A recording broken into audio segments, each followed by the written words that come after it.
Welcome to motherfucking Detroit, goddammit. What shit? My father right there. Oh, this is your father's. It's right here. Richard Carter Jr. comes to Elmwood Cemetery about once a month to visit the grave of his father, the drug kingpin Maserati Rick, who ran a multi-million-dollar crack cocaine and heroin empire on Detroit's east side.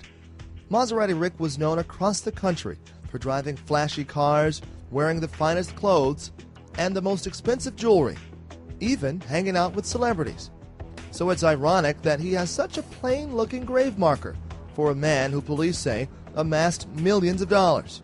It's even more ironic when you consider that underneath this simple headstone is this, a $16,000 silver coffin built like a Mercedes-Benz, complete with spinning wheels. Most people know your dad as one of Detroit's most notorious drug dealers. Okay, yeah, that's one part, but it's another part. You know what I'm saying? How he did good deeds for everybody, you know what I'm saying? You can ask people in the city how he helped people open up their businesses and just giving out money to whoever if they needed it.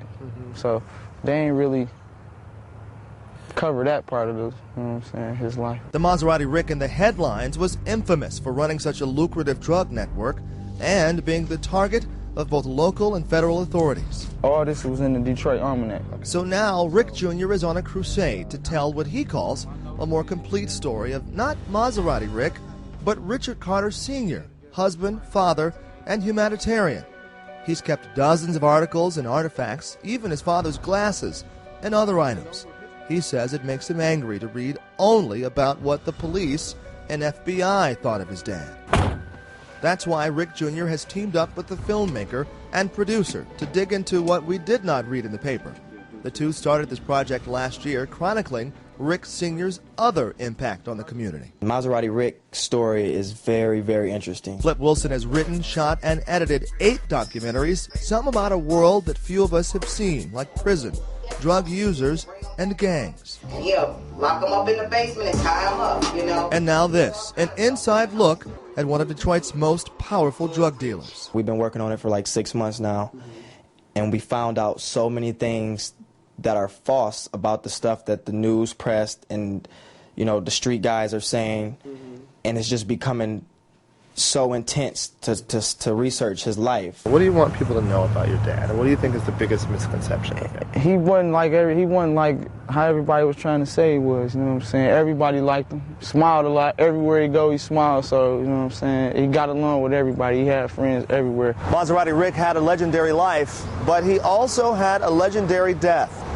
He was murdered here on the 3rd floor of this hospital that's now Sinai Grace, but 20 years ago when it happened, it was Mount Carmel Hospital.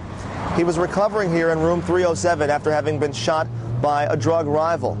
And then they came back on September 12th, 1988 to finish off the job. No one had ever been murdered inside that hospital, so security measures changed forever at the medical center on Detroit's west side. This is my father and my mother. The documentary will focus on things we did not know, like the fact that Maserati Rick wanted to be a boxer.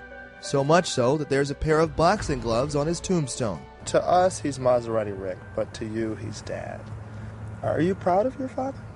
Yeah.